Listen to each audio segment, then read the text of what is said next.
नमस्कार, मैं राकेश परमार। मित्रों, सबसे तो पहले आपको भगवान भोलेनाथ का पवित्र मास श्रावण की पहले तिथि तो आप सबको बहुत बहुत मुबारक हो। भोलेनाथ की कृपा आप और आपके परिवारजनों पर बना रहे। आपके घर में शिवांश हो, शिव का वास हो, हर विघ्नहर्ता भगवान गणेश के पूज्य पिता भगवान शिव की कृपा आप और आपके परिवार पर हमेशा बना रहे। ऐसी दुआएं, शुभकामनाएं की मैं राकेश परमार आपको पुनः एक बार सादर प्रणाम करता हूँ। मित्रों, आज कारगिल विजय दिवस की विजय गाथा और महाराष्ट्र के रायगढ़ में प्राकृतिक विपदा की कहानी ही आज समाचारों पर छाए रहे। एक पुल पर पत्थर गिरने और उससे होने वाले जान माल की चर्चा आप सबों के पास रहा। मैं बाढ़ में मारे गए, घायल हुए और करीब करीब बर्बाद हो चुके लोगों के प्रति हार्दिक संवेदनाएं व्यक्त करते हुए आज ये बात करने पर मजबूर हुआ हूँ कि क्या हमारे देश में लोकतंत्र के आड़ में जो खेल हो रहा है, जो लोकतंत्र के साथ खिलवाड़ हो रहा है, उसको देखते हुए क्या हम देश में मिलिट्री लॉ, फौजी शासन, मार्शल लॉ के विषय में सोच सकते हैं, चाहे वो अल्पकालिक ही हो। जिस तरह से राज्यों में 6 महीने के लिए राष्ट्रपति शासन लागू की जा सकती है और उसके बाद पुनः चुनाव कराने की कानूनी वैधता है, क्या इस तरह की कोई साल, 2 साल, 5 साल, 3 साल, 2 साल के लिए देश में मिलिट्री शासन और मिलिट्री की जिम्मेदारी सौंपा जाए? क्या इस विषय पर विचार करना चाहिए? ये मैं बात लोकतंत्र का पुजारी कह रहा हूँ, जिसकी संपूर्ण आस्था लोकतंत्र में है, जिसने लोकतंत्र के अलावा किसी और तंत्र को सराहा ही नहीं, पसंद ही नहीं किया, किसी और तंत्र पर भरोसा ही नहीं जताया। मित्रों, मेरी स्थिति यह है कि आप सब लोग जानते होंगे कि दुनिया में सबसे ज़्यादा बददुआ और गाली देने वाली, बुरी और खराब सोचने वाले कौन होते जानते हैं? एक बड़ा आश्चर्य की बात है, ये शोध से नहीं अपने अनुभव से भी आदमी जान सकता है कि आपको सबसे ज़्यादा मर जाने के बाद जानते हो कौन कहेगा? वो जिसने आपके आंख में आंसू देखने पर उसका कतरा निकल जाता है, वही कहती है कि मरियो निखे जाती। वो है हमारी पूज्य माँ। हमेशा अगर आपके विषय में बुरा ख्याल सोचेगा ना तो आपको अपना ही सोचेगा। आप बाहर हैं, आपकी माँ गाँव में एक्सीडेंट में कुछ हुआ ना गई, बेटा हमारा बुखार नहीं हो गई, तबीयत तो नहीं बिगड़ गई, ये सब, हाँ संजय पांडे जी को नमस्कार, ये सब बुरी बुरी कल्पनाएं आपकी माँ ही करते हैं। क्यों? क्योंकि वो आपको सबसे ज़्यादा प्रेम करती है, सबसे ज़्यादा आप ही के विषय में सोचती रहती है। इसीलिए माँ ही ये सोच सकती है। जब माँ गुस्से में होती है, नाराज होती है, तो सबसे पहले कदम मरियो निकल जाता। एक बार मैंने अपने माँ से बोल दिया तो मेरी माँ हंसने लगी, बोली जानते हो भगवान को पता है कि ये दुखी माँ गुस्सा कर रही है, बद्दुआ नहीं दे रही है। जब जब माँ कहती है कि मरियो निखजात, भगवान उसके बच्चे की उम्र और ज़्यादा बढ़ा देता है और उसका रोग हरण कर लेता है, क्योंकि प्रभु को पता है कि माँ के मुंह से बद्दुआ भी दुआ बन करके कन्वर्ट हो जाती है। उसी तरह का मैं ये जो बददुआ दे रहा हूँ, बदनीयती रख रहा हूँ लोकतंत्र के प्रति, जो मैं गंदी सोच रख रहा हूँ, जो लोकतंत्र में अविश्वास व्यक्त कर रहा हूँ, वो माँ के ममता की तरह से। मतलब मैं लोकतंत्र को मजबूत करना चाहता हूँ, मिलिट्री शासन नहीं चाहता। लेकिन आज कारगिल विजय दिवस पर सुदूर पहाड़ियों में भूख प्यासे, मौसम की मार, हालात की तपिश को झेलते हुए हमारे जवान जिस तरह से सीमाओं पर हमारी रक्षा करते हैं, आदरणीय प्रेमनंदन द्विवेदी जी पुराने फौजी हमारे साथ हैं। आप सियाचिन के -डिग्री से लेकर के जैसलमेर के +डिग्री तक आप झेले हुए हैं। और शान से खड़े हैं। एक फौज का आदमी पता चला कि -40 डिग्री सियाचिन में ड्यूटी है, उसके बाद +40 डिग्री जैसलमेर में ड्यूटी चला गया, सीधे 40 से +40 हो गया, लेकिन उसने उफ तक नहीं कसा। हम लोग कहते हैं कि सरद गर्म हो गया है, मौसम बदल रहा है। हमारे फौज का मौसम कब बदल जाए उसको खुद ही पता नहीं है। कारगिल में बेचारा हर उसमें क्या बोलते हैं जिसको जो चैन बंद कर कर आते हैं, उसमें वो आराम फरमा रहा है, तब तक उसको ट्रक में बैठाया गया या लादा गया, कहीं मैं कह रहा हूँ, और जैसलमेर उतार दिया गया। उसको भी झेल जाता है। मित्रों, सबसे पहले लोकतंत्र की कुछ बदनुमा धागों, धब्बों और बुराइयों पर चर्चा कर ले, तभी आपको मार्शल लॉ की अहमियत की समझ में आएगी। हमारे देश में अब लोकतंत्र क्या रह गया है, आप समझिए। शुरुआत करते हैं 1952 से। मित्रों, 1952 से पहले आपको पता होगा कि 42 से 52 तक हमारे आज़ादी के लड़ाई में ना तो सिर्फ अकेले मोहनदास करमचंद गांधी ने योगदान दिया, ना ही पंडित जवाहरलाल नेहरू ने, ना ही सरदार पटेल ने। बहुत सारे लाखों करोड़ों हिंदुस्तानियों की त्याग, तपस्या और बलिदान के बाद हमारा देश आज़ाद हुआ। लेकिन आज 52 से लेकर के 2021 तक में हम क्या जाने कि आज़ादी मिली तो सिर्फ नेहरू के वजह से, क्योंकि प्रधानमंत्री नेहरू जी बने। अब आप कह सकते हैं कि प्रधानमंत्री 15-20 आदमी तो बनता नहीं, नेहरू ही बनते, बिल्कुल नेहरू बनते। लेकिन नेहरू जी प्रधानमंत्री बनने के बाद जिस तरह से नरेंद्र मोदी जी ने 26 जनवरी के लाल किले से कहा था कि इस देश में जितने भी प्रधानमंत्री आए उन सब ने अपने तरीके से इस देश को बेहतर करने के विषय में सोचा, इस देश के बेहतरी के लिए सोचा। मैं भी कर रहा हूँ। कम से कम पंडित जवाहरलाल नेहरू जी कह सकते थे कि देश के आज़ादी में मैं ही नहीं, बहुत लोगों का योगदान है, लेकिन चूंकि कानूनी मजबूरी है, संवैधानिक समस्या है कि एक ही आदमी प्रधानमंत्री होगा, इसलिए मैं हो रहा हूँ। लेकिन मैं देश के शिलालेखों पर और भी वीर बांकुरों और रणबांकुरों का नाम अंकित कराऊंगा। लेकिन आज वीर बांकुरों और रणबांकुरों को छोड़ दीजिए, आज़ादी में कौन कौन था ये किसी को पता नहीं है। सबको पता था कि देश में बलिदान इंदिरा जी ने दिया, पंडित जी ने दिया, राहुल गांधी के पिता राजीव गांधी ने दिया।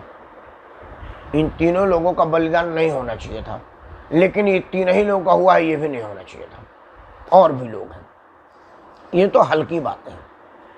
अब आते हैं लोकतंत्र की खूबसूरती में। आप बहुत दूर मत जाइए, नया नया आइए। आज जो हमारे देश में सबसे ज़्यादा लोग धनाढ्य बने हैं ना, टाटा बिरला को छोड़ करके मतलब ये जो अडानी, अंबानी, रुइया, फुइया, सुइया, ये जितने लोग हुए हैं, वो सब आज से 40-50 साल पहले कोई पेट्रोल पंप पर तेल डालता था तो कोई बच्चों को ट्यूशन पढ़ाता था कोई दिल्ली की सड़कें नापा करता था तो कोई पैदल कलकत्ता गया था। लोकतंत्र की खूबसूरती, नेताओं की सांठगांठ, अफसरों की चाटुकारिता, कमीशनखोरी और बेमनस्य ने आज अडानी को दुनिया का नंबर 1 बनने के रास्ते पर पहुंचा दिया है, और अंबानी पहुंच ही चुका है। अजीम प्रेम जी जो कि मुंबई में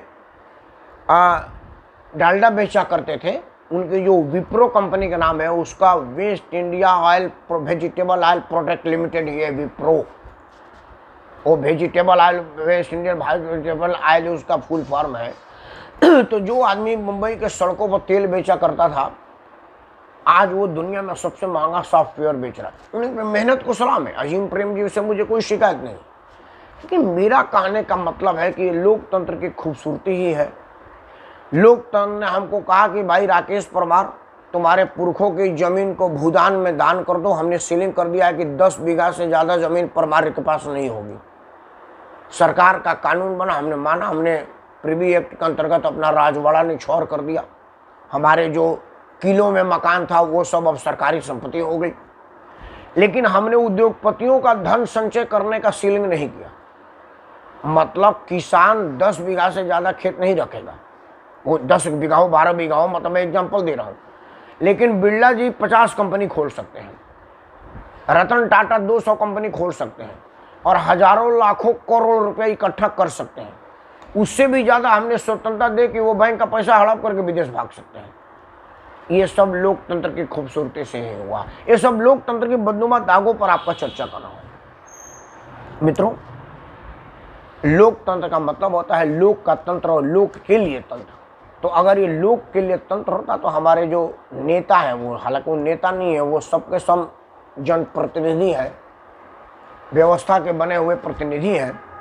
उनको सोचना चाहिए कि भाई हमने अगर राकेश परमार, प्रेम नारायण द्विवेदी, ओंकार नाथ सिंह, संजय पांडे को कह दिया कि भाई आप 10 बीघा से ज़्यादा खेत नहीं रखेंगे, सीलिंग है, बाकी आप भूमिहीनों में बांट दीजिए, तो हम टाटा, बिरला, अडानी, अंबानी को भी कहेंगे कि आप 10 करोड़ से ज़्यादा की संपत्ति नहीं रखेंगे, बाकी निर्धनों में बांट दीजिए। तो फिर ये मुफ्त की बिजली और 2 किलो आटा गेहूं का लालच पर वोट नहीं लेते हम, क्योंकि फिर वो ये रहता नहीं तो लोग कहता कि भाई हमारे पास 2 किलो है, मतलब बिरला जी के बराबर के पार्टनर है, उसके पास 35% संपत्ति है, मेरे पास 30% है, क्योंकि सरकार ने कहा कि निर्धनों में बांट दीजिए। लेकिन अगर ये बांट दिया गया होता, हाँ आदे प्रेम द्विवेदी जी नमस्कार, अगर बांट दिया गया होता तो आज केजरीवाल जी कैसे कहता कि 200 यूनिट फ्री, राशन 3 महीने तक फ्री, महिलाओं का बस फ्री, क्योंकि आपके पास BMW होता, फिर आपको फ्री की लालच क्यों करते? फिर आप नीतियों पर बात करते, नियति पर बात करते, उसके उद्देश्य, उसके भावनाओं पर बात करते हैं, जिसका मंशा क्या है। लेकिन वो आप इसलिए नहीं कर पा रहे हैं क्योंकि आपको बताया नहीं गया है। ये लोकतंत्र की खूबसूरती है। अब आते हैं एक और बड़ी खूबसूरती पर, अब आते हैं नए एम पर। 90 के दशक में देखिए, कोई भी गरीब आदमी का बेटा मुख्यमंत्री, प्रधानमंत्री बना, हमें इससे कोई एतराज नहीं, बनना चाहिए। लोकतंत्र तो इसीलिए बना था कि भाई हर कोई जिसकी मर्जी होगी वो चुनाव के माध्यम से आएगा। अब माँ के पेट से राजा नहीं जन्मेगा, जनता के वोट से राजा जन्मेगा, जनता के आशीर्वाद से, बिल्कुल ठीक है।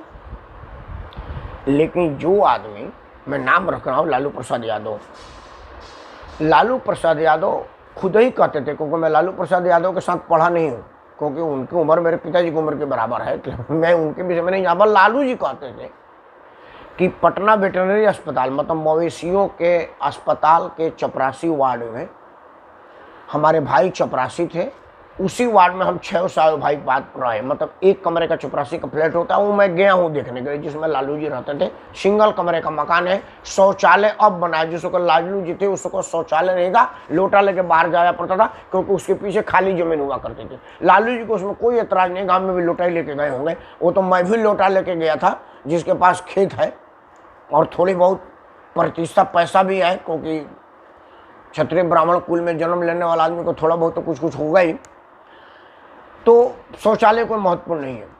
तो जो एक आदमी 10x8 के कमरे में 8 आदमी जमीन पर सोया करता था, लोकतंत्र की खूबसूरती है कि आज उसका बेटा जो 7वीं में 7 बार फेल हुआ और एक खींच खाच के मैट्रिक पास हुआ, चार्टर प्लेन में जन्मदिन मना रहा है और महंगी कारों के काफिला में चल रहा है। एक गरीब आदमी कार के काफिला में चलता है, मैं इस बात के लिए दुखी नहीं हूँ, मैं दुखी हूँ कि और उस गोपालगंज के और सारे फुलवरिया के जो अहिर हैं, वो अभी भी भैंस का गोबर उठा के जीवन यापन करें, क्योंकि उनके पास कोई और साधन नहीं है। मैं उत्तर प्रदेश का हूँ तो वहाँ की चर्चा नहीं करूँगा तो ओंकार नाथ जी नाराज हो जाएंगे, कहे कि सिर्फ हमारे बिहार की बात कर रहे हैं, अपने यूपी की बातें नहीं कर रहा, वहाँ की भी बात कर लेता हूँ। मुलायम सिंह यादव को मैं निजी तौर पर जानता हूँ, क्योंकि मुलायम सिंह यादव की प्रारंभिक राजनीति ट्रेनिंग कहिए, सीखते कहिए या आलन पालन लालन कहिए, वो हमारे पूज्य बड़े बापा, जिनको हम लोग चाचा कहते हैं, आदरणीय रामेश्वर सिंह जी के विद्यालय में हुआ था। रामेश्वर सिंह तब लोक दल के अध्यक्ष हुआ करते थे और रामेश्वर सिंह के ही आना जाना हुआ था मुलायम सिंह यादव का। वो ये हुआ कि रामेश्वर सिंह लोक दल अध्यक्ष के नाते इटावा मैनपुरी में वहाँ के जो राजा होते थे उनके यहाँ उधर का दौड़ा लगा, तो राजा साहब ने एक लड़का भेजा लठायत को कि जा कर के बोल देना कि अब मैं घर पे ही हूँ। अब रामेश्वर सिंह जी भी तो क्षत्रिय कुल के थे, परमार वंश। उन्होंने कहा साला मैं लोक अध्यक्ष हूँ, तू राजा है तो मेरे को बिलवाने का हलकारा भेजा है, चल तेरे हलकारे को ही तेरे स्तर पर ले दूंगा। बोला कि तुम करते क्या हो? जी मैं तो मास्टर हूँ, राजा साहब ने अपने स्कूल में लगवा दिया है। अच्छा अच्छा ठीक है, संपर्क में रहना। वो एक आदमी जो हमारे गांव में लोटा लेकर के जाया करता था जब रामेश्वर जी जिंदा होते थे, आज वो लोकतंत्र की खूबसूरती से उत्तर प्रदेश के मुख्यमंत्री बने। उनका एक बेटा, जो असल में उनका बेटा नहीं है, मतलब उनकी माँ इनकी बाद में पत्नी बनी, इसलिए वो उनके बेटा बन गए, बट वो उनके बेटा नहीं है। उसके पास दुनिया के सबसे महंगी कारों का कारवा है, जबकि मुलायम सिंह यादव जिस सैफई गांव के हैं, वहाँ उन्हीं की बिरादरी के, अहिर बिरादरी के लोग आज भी दूध पर निर्भर हैं। दूध निकालेंगे, बेचेंगे, तब घर में खाना बनेगा। मतलब उनका खाना 11 बजे के बाद बनता है। सवेरे दूध निकालेंगे, घर में पहुँचाएंगे, फिर दूध का पैसा आएगा, फिर बाजार जाएंगे, सामान आएगा तो खाना बनेगा। आज भी उनके यहाँ ही है। लेकिन मुलायम सिंह के घर में आज ये है कि वो सैफई से लखनऊ 100 किलोमीटर चार्टर प्लेन से मतदान देने आते हैं। ये लोकतंत्र की खूबसूरती है। चलिए, यहाँ तक भी बर्दाश्त के योग की बात है। लेकिन हमारे यहाँ लोकतंत्र की खूबसूरती है कि लोकतंत्र में लिखा गया है कि आपको फ्री टू स्पीच है, आपको बोलने की स्वतंत्रता या अभिव्यक्ति की आज़ादी है। संविधान की धारा 19A के अंतर्गत आप संविधान की धारा 19A में आपको बोलने की आज़ादी है, स्वतंत्रता की आज़ादी, अभिव्यक्ति की आज़ादी है। अब 19A का जितना दुरुपयोग भारत में उतना वो कहीं नहीं हुआ। मतलब आपको 19A के अंतर्गत मैं ब्राह्मण हूँ ये बोलने की आज़ादी नहीं है। मतलब सुरेश रैना ब्राह्मण हूँ, उस पर कहा जाता है कि रैना माफ़ी मांगे। वो भी कॉलम लिख करके कहा जाता है कि रैना ने बिगड़े बोल, रैना जातिवाद फैला रहा है, माफ़ी मांगो, ये बोलने की आज़ादी है। लेकिन भारत के संवैधानिक सीट पर बैठा हुआ प्रधानमंत्री कहता है कि मैं दलित हूँ, पिछड़ा हूँ, उस पर केस नहीं है। वो बिल्कुल ठीक बोला है। देश का राष्ट्रपति, प्रथम नागरिक देश का कह रहे हैं कि मैं दलित हूँ, उन पर कोई केस नहीं है। शाहरुख खान कह रहा है कि माय नेम इज खान, उस पर कोई केस नहीं है। लेकिन अगर मैं कह दूं ठाकुर राकेश सिंह परमार, तो राकेश परमार के बिकरे वो जातिवाद फैला रहे हैं। मेरा ये कहने का मतलब है कि इन सब चीज़ों को, इन सब मुद्दों को हल करने का क्या एकमात्र तरीका है कि साल 6 महीने के लिए फौजी शासन लगा दिया जाए और फिर मिलिट्री तो उसके जो सामने आता है वो जाता है, चाहे वो पाकिस्तान की घुसपैठिया हो या पाकिस्तान की सेना। फौज की गोली ना तो घुसपैठिया पहचानती है ना सेना पहचानती है। अब आते हैं दो और लोकतंत्र की खूबसूरती पर। मित्रों, 1952 से जब से हम लोकतंत्र को अपनाए हैं और अपना सरकार बनाए हैं, तब से जो खाई है और बड़ी और चौड़ी होती गई है, और जो पहाड़ है वो ऊंचा होता जा रहा है। मतलब गरीब और गरीब होता जा रहा है। मुझे याद है कि हम लोगों को कहा जाता है कि कई 100 बीघा खेत है, और आज को पूछा जाता है कितना कट्ठा तुम्हारे हिसाब आया। पर ये बड़ा फ्रैंक है। मैं आपको बोल दूं कि जी 1000 बीघा मेरे नाम पर खेत है तो बेईमानी है, सुनने में तो आपको कोई एतराज नहीं होगा, लेकिन मुझे तो मेरी आत्मा है ना भाई, अंतरात्मा मेरी भी तो है कहने की। मतलब मेरे जो बाप दादा थे, लोग कहते थे कि गांव में खाद कहा जाए, ये जितने लोग देखकर सब भोजपुरिया हैं, खाद गड़ाया जाता था। ये संजय पांडे जो सुन रहे मेरे गांव के पूज्य पंडित जी हैं, मेरे गांव में, मतलब ये नहीं कह रहा हूं कि ब्राह्मण निर्धने होता है, लेकिन मेरे गांव में निर्धन ब्राह्मण होता है। एक संजय पांडे के ही परिवार में था कि कई जोड़ी बैल हल चलता था। मतलब संजय पांडे के पूज्य पिता आदरणीय भरत पांडे जी कई बार आपके मदद, सहयोग और अनुकंपा से मेरी खेती हुई है, क्योंकि मेरे पूज्य पिताजी डॉक्टर थे और बाहर रहा करते थे, और इनके पिताजी और मेरे पिताजी की मित्रता ने आदरणीय भरत पांडे, जो कि अपने खेत में कभी नहीं गए, वो मजदूर जाते थे। मित्रों, बता देता हूँ कि आदरणीय भरत पांडे जी अपने खेत में कभी नहीं गए, राजा थे वो। हालांकि ब्राह्मण पुत्र थे, क्षत्रिय पुत्र नहीं थे, लेकिन राजा थे आदरणीय भरत पांडे जी। लेकिन मेरे यहाँ वो अपना बैल लेकर के आ जाते थे, हलवा लेके आते थे, वो हल नहीं चलाते थे, क्योंकि हमारे यहाँ पंडित हल नहीं छूते, लेकिन हलवा लेकर के आ जाते थे, मेरे खेत की बुआई वुआई करके चले जाते थे। तो कई जोड़ी बैल चला करते थे। मुझे मेरे बचपने की बात है, मुझे याद नहीं है। और भरत पांडे का जो घर था, मतलब अब संजय पांडे का घर है, आदरणीय भरत पांडे जी अब नहीं है, वो किसी राजा के रजवाड़े जितना बड़ा था। लेकिन आज संजय पांडे के पास पता करना पड़ेगा ना कि उसमें कितने कमरे आपके जी में हैं, क्योंकि जितना बड़ा घर था वो तो आदरणीय भरत पांडे जी का था। भरत पांडे जी के बच्चे तो अब संजय पांडे के पास कितना घर है ये तो पूछने की बात होगी कि आपने संजय कितना घर बनाया, उसमें कितना रूम है। मतलब गड्ढा गड्ढा होता गया है। लेकिन अडानी जी के पास, उनके पिताजी के पास था कितना और आज उनके पास कितना है ये भी हम सब लोग जानते हैं। इसकी स्थिति हुई, इसका मतलब ये हुआ कि हमारे लोकतंत्र के मानने वाले लोग लोकतंत्र के आड़ में खाई को खाई करते गए और पहाड़ को पहाड़ करते गए। मतलब आदरणीय भरत पांडे जी के बच्चों में उसी घर में बटने में मजबूर किए कि भाई ये का बहुत बड़ा बंगला होता था, अब उसमें आप कमरे पाइए। और अब संजय पांडे के 2 बच्चे हुए हैं, हालांकि इन्होंने बरेली में बहुत महंगा घर बनाया हुआ है, लेकिन शोभा चपरा गांव में ये जाएंगे तो उसी कमरों में आधा कमरा होगा क्योंकि दूसरा घर नहीं बना। लेकिन वहीं अगर संजय पांडे उद्योगपति और नेताओं के संपर्क में आते तो उनका कई बंगला होता। ये सब चीजें लोकतंत्र की ही देन है मेरे विचार से। हालांकि हमारे पड़ोसी मुल्क पाकिस्तान में लोकतंत्र के जगह पर मार्शल लॉ है और वहाँ लोकतंत्र को कुचला जा रहा है। मानवाधिकार नाम को कोई चीज़ नहीं है, फौजी लूट के खा रहे हैं और वहाँ फौज धनी है।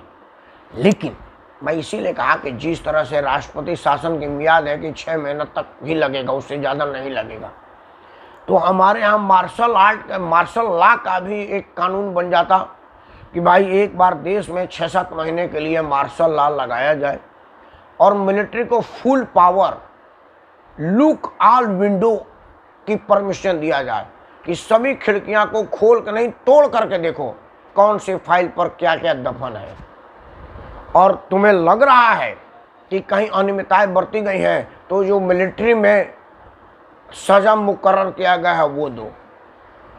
मित्रों, मुझे आशा ही नहीं पूरा भरोसा है कि लोकतंत्र मजबूत हो जाएगा, क्योंकि जहां मिलिट्री वाले अपने बूट से स्थान विशेष पर प्रहार किए तो वो पीटते कम घसीटते ज़्यादा हैं। एक बार मिलिट्री वालों के जिम्मे आपकी लग जाएगी तो फिर आप आजीवन का जाते वक्त बच्चों को भी कहा करके जाएंगे कि देखना कोई गलती मत करना, मिलिट्री वालों के जिम्मे लग जाओगे। ये मैं इसलिए मिलिट्री कह रहा हूँ, क्यों? क्योंकि हमने मिलिट्री को जो भी काम सौंपा, वैसे लोकतंत्र में आधे काम सिविल का तो मिलिट्री कर रही है। बाढ़ आ जाएगा, मिलिट्री लगा दो। भूकंप आ गया, मिलिट्री लगा दो।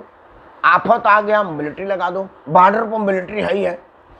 तो नेता देश में क्या करें? घोटाला करके पैसा जमा करने के लिए बैठे हैं। आज मैं यही कह रहा हूँ, मेरा अनुरोध आपसे है कि लोकतंत्र को मानने वाला मिलिट्री को बिल्कुल पसंद नहीं करता। मैं चाहता नहीं कि मिलिट्री सेना सीमा के छोड़ के अंदर झांके, लेकिन मैं उस पूज्य माँ के रूप में हूँ जो सबसे ज़्यादा लड़के के कहते साला मर तो नहीं है, बड़ा दुखी कैले बा, मर तो नहीं है, लेकिन माँ का मरने की कहना बच्चे की आयु बढ़ा देती है, वो दुआएं में कन्वर्ट हो जाती है, बददुआ नहीं होती। भगवान को पता है कि माँ दुखी होकर के कलप रही है, बददुआ नहीं दे रही। उसी तरह से मैं भारतीय पूज्य माँ की तरह से हूँ। जब मैं मिलिट्री शासन की बात कर रहा हूँ, मतलब मैं लोकतंत्र में के मूल्यों को मानने वाला हूँ और उसमें जिम्मेवारी निश्चित करना और सुधर जाने की उम्मीद करता हूँ कि हमारे नेतागण सुधर जाए। लेकिन अगर ऐसा नहीं होता है तो आज मैं पहली बार मांग किया हूँ, कल देश से मांग होने लगेगा। इसके पहले कि पूरा जनतंत्र जाग जाए और नेताओं का विरोध घेर घर करके करने लगे, पूछने लगे कि भाई 6 महीना से किसान आंदोलन कर रहा है तो क्यों कर रहा है, और सरकार नहीं सुन रही तो क्यों नहीं सुन रही है। एक जनता किसान से पूछेगी कि भाई ऐसे क्या चीज़ मांग दिया जो सरकार नहीं दे पा रही है, और सरकार से पूछेगी ऐसा क्या मांगा जो तुम नहीं दे पा रहे हो, उसी दिन किसान अपने घर चला जाएगा और सरकार सुधर जाएगी। लेकिन सरकार को भी पता है कि आम जन को हमने इतना दुखी कर रखा है तेल नमक चीनी भाव में कि वो ये देख ही नहीं रहा है कि असल में हो क्या रहा है। ये सब चीज़ों से निजात पाने के लिए एक बार क्या मिलिट्री शासन लागू किया जाए, क्योंकि मैं दावे के साथ कह सकता हूँ कि अगर इस देश में मिलिट्री शासन लागू हो जाएगी तो ये जो दिल्ली के दिल पार्लियामेंट के नज़दीक बाबरी मस्जिद हम बना कर रहेंगे कि मांग कर रहे हैं, और बाबरी विध्वंस के दोषियों को सजा देने की जो मांग पार्लियामेंट के पास हो रही है वो नहीं होगी। दावे के साथ मैं कह सकता हूँ देश का बेलूरा सांसद जो चुन करके भेजा गया है, राष्ट्रगान के टाइम कुर्सी पर बैठा रहता है, कहता है राष्ट्रगान मेरा नहीं है, वो सुधर जाएगा, क्योंकि मिलिट्री वाले स्थान विशेष प्रहार करते हैं। 2 बार लग जाएगा तो भूल जाएगा कि हमको करना क्या है। देश का 10 साल तक रहा हुआ उपराष्ट्रपति तिरंगे को सलाम नहीं करता और अपने दादी के फोटो को देख करके ऐसे झुक करके घुटने पर प्रणाम करता है। फिर मिलिट्री वाला उसको वहीं मारना शुरू करेगा, जैसे ही झुका है पिछुती उठाया उसी पर लात प्रहार करेगा कि अबे साले, देश के उपराष्ट्रपति जैसे पद पर तू बना हुआ है, संविधान के दूसरा सबसे बड़ा सीट पर है, तिरंगे को प्रणाम नहीं करता, अपने दादी को प्रणाम कर रहा है, इसलिए कि ये दादी ने तेरे जैसे निकम्मे आदमी को राजदूत बनाया था। तब जाकर के वो कहेगा कि यार ये मिलिट्री वाले हैं, ये सुनते किसी के नहीं है, संविधान भी देखते हैं। ऐसा ना हो, सिर्फ मैं ही ये मांग करूँ, पूरी संसार, पूरी दुनिया, पूरा भारतवर्ष ना मांग करें। इसलिए नेताओं के पास अति हो जाती है तो सुधरना चाहिए, नहीं तो हमारे यहाँ कहा गया है कि अति सर्वत्र वर्जते। इसके पहले कि आपकी यति, आपका अति जनमानस के मन में अति हो जाए और जनमानस सड़क पर आ जाए आपके विरुद्ध, जिस तरह से अंग्रेजों के विरुद्ध आए थे, अंग्रेज भाग गए थे, कहीं आपको भागना पड़े तो कहाँ जाएंगे? क्योंकि लोग, जनता ही पूछती है ना, कहेंगे कि अबे सुन फलाना, पहले तो तू साला सिनेमा हॉल के आगे टिकट ब्लैक करा करता था, अब फॉर्च्यूनर में तेरा बेटा पढ़ने जा रहा है, तेरी बेटी BMW में कॉलेज जा रही है, घर पे बड़ी बड़ी गाड़ियाँ खड़ी हैं, झोपड़ी टूट कर तेरा बंगला हो गया, कौन सा बिजनेस करता है? हमारे नेताओं से पूछ देंगे कि भाई आप एफिडेविट में ना तो कोई व्यवसाय दिखाए हैं, ना कोई काम दिखाए हैं, और लंबी लंबी गाड़ियों में चलते हैं, पैसा कहाँ से आता है? ये तो सबके पास है ही है ये, लेकिन ये अति ना हो, हद से ना गुजर जाए। समझ जाइए, सुधर जाइए। कारगिल विजय दिवस पर एक बार पुनः हमारे रणबांकुरों को, उन महान बलिदानियों को, पराक्रम को, उनके शानदार पराक्रम को मैं सर झुक के सजदा करता हूँ, सादर प्रणाम करता हूँ। और एक बार पुनः जनमानस से अपील करता हूँ कि आप अपने नेताओं को बताइए कि हम आपसे दुखी हो गए हैं, क्योंकि जब तक उनको आप बताएंगे नहीं कि आप दुखी हो गए हैं, तब तक उनको तो मज़े आ रहा है, आपका चिंता क्यों करेंगे? जैसे उनको चिंता होगा कि यार जनता समझ गई है कि वो दुखी हो गई है, इसके पहले कहीं विद्रोह ना हो जाए, हम सुधर जाएं। अगर सुधर भी जाएंगे तो ठीक होगा। लोकतंत्र अमर रहे, लोकतांत्रिक मूल्य अमर रहे और आप सब निरोग रहें। इन्हीं दुआओं मनोकामनाओं के साथ मैं राकेश प्रभार सावन के पहले तिथि पर आप सबको भोलेनाथ की दुआओं की दुआ देता हूँ। नमस्कार, सादर प्रणाम, जय शिव शंभू।